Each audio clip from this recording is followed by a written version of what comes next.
Hi, I'm Rich Bruce and this is my rock blues guitar comparison. In this video I plan to compare the components, similarities and conflicts between blues and rock music. From this I can begin to determine where blues music fuses with rock music. The fact that one genre is derived from the other can be found when playing them both on guitar. And this is my blues piece.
That's my blues piece.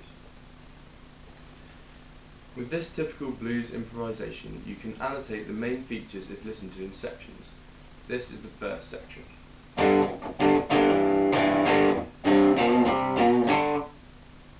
In this first section, you can see that the progression involves a simple section of 12-bar blues. 12-bar blues is the most typical progression of blues music. It is used in abundance through the genre. In the second section, which is this, either the or, those are called licks or solos. A lick or a solo is used to fill and change the sound of the progression for a short time and then return it to the original riff. This lick is played around the A minor blues pentatonic scale, which is this.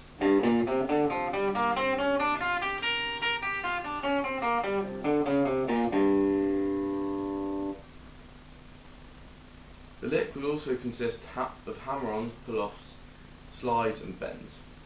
These are hammer-ons, pull-offs, slides and bends. This is a hammer-on, a pull-off, slide and a bend. And all used in sequence, you can get something like this.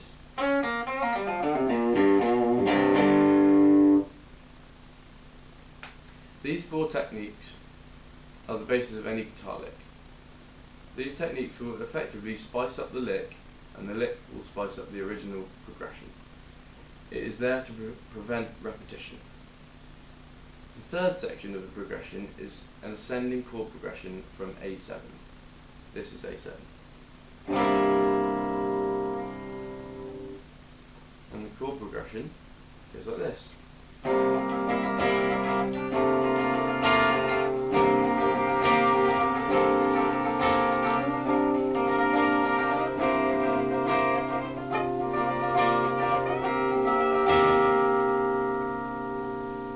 That's the chord progression.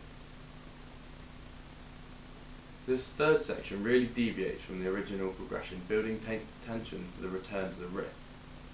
The first chord in the progression is A7, and the chords progress up the guitar neck until it reaches the same A7 chord again, but in a different octave. The chord shape changes throughout the progression.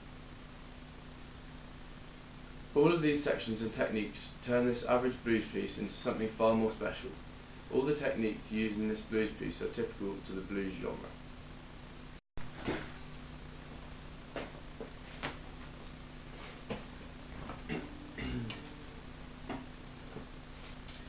So this is my rock piece.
was typical to the genre of rock guitar.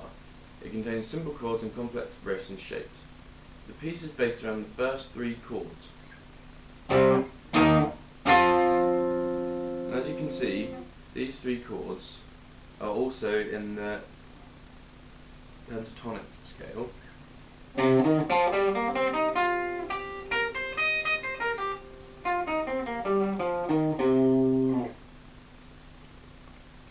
By using the pentatonic scale that complements the rhythm section, you can create the lick section that comes next. Rock music doesn't have a basis like the 12-bar blues. This makes it a very diverse genre, as it can be taken to very different extremes. For example, rock can move through subgenres like hard rock and modern rock, all the way to metal. They share the same key things that make it rock, but they sound totally different. This is due to its freedom of notes, tempo and emotion. When I say emotion, it means that the rock can make the listener feel very different. It can be aggressive or calm, or thoughtful and inspirational, and even relaxing, but this depends on how the musician intends it to sound. The other main feature of this rock piece is the way in which the speed at which the notes are played changes in a short space of time, without changing the tempo. For example,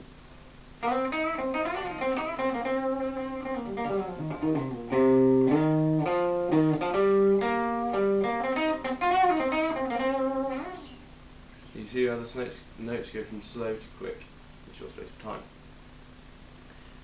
The rock feel is made by the fact that the tempo doesn't change, but the amount of notes played does.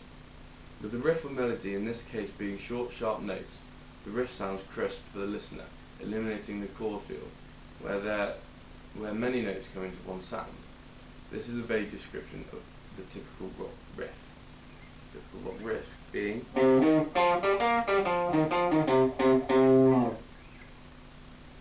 chords that can be played in rock can sound like this. These power chords are very unique to the rock genre, as they're widely used across rock music. Okay, I'm now going to run you through the differences between rock guitar and blues guitar.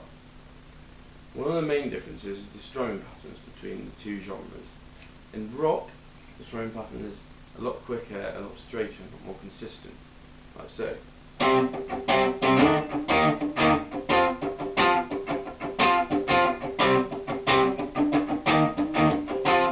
if I play that without the notes, and you can concentrate on my right hand, you can see how the strumming patterns affect it.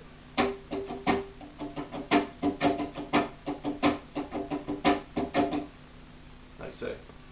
In blues music, the strumming patterns are a lot different because they move between the on-beat and the off-beat, like so.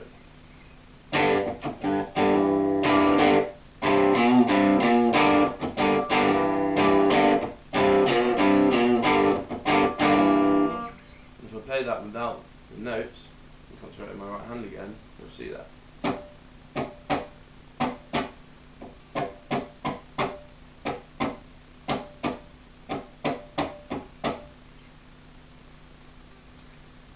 Another main difference between the two genres are the chords used. In rock, the rhythm can be mainly based around power chords, bar chords and single notes, rather than complex notes containing odd notes that give blues its quirkiness. Like so, if rock music plays mostly power chords and bar chords. These are examples of them. This is a power chord. These are bar chords. Very similar chords, but have a slightly different sound. Single notes. There's single notes. Okay, and then here's an example of a blues chord with the quirky note in it, like A7.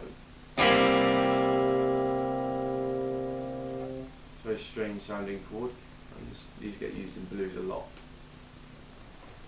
So now I'm going to run through the similarities between rock and blues. One major similarity is the techniques used, like the slides, the bends and the trills, hammer-ons and pull-offs as well. The time signatures in both genres are also very similar. They normally use 4/4, which just means there's 4 beats in a bar. It's very common. Another major similarity between rock and blues is the scales used. Now, scales are really important as they project how the song sounds, as you can hear from these 4 scales I'm about to show you. The first scale I'm going to show you is the major scale, which is this.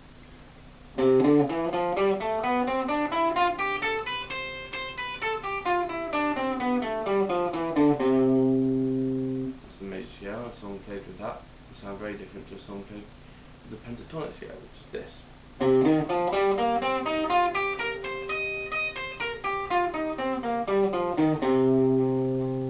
Pentatonic is also very similar to the pentatonic blues scale, but very similar though, 2 notes different.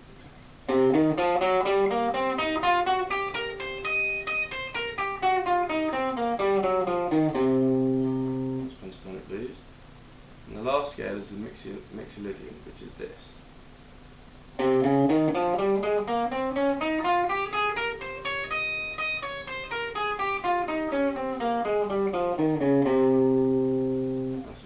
Scale.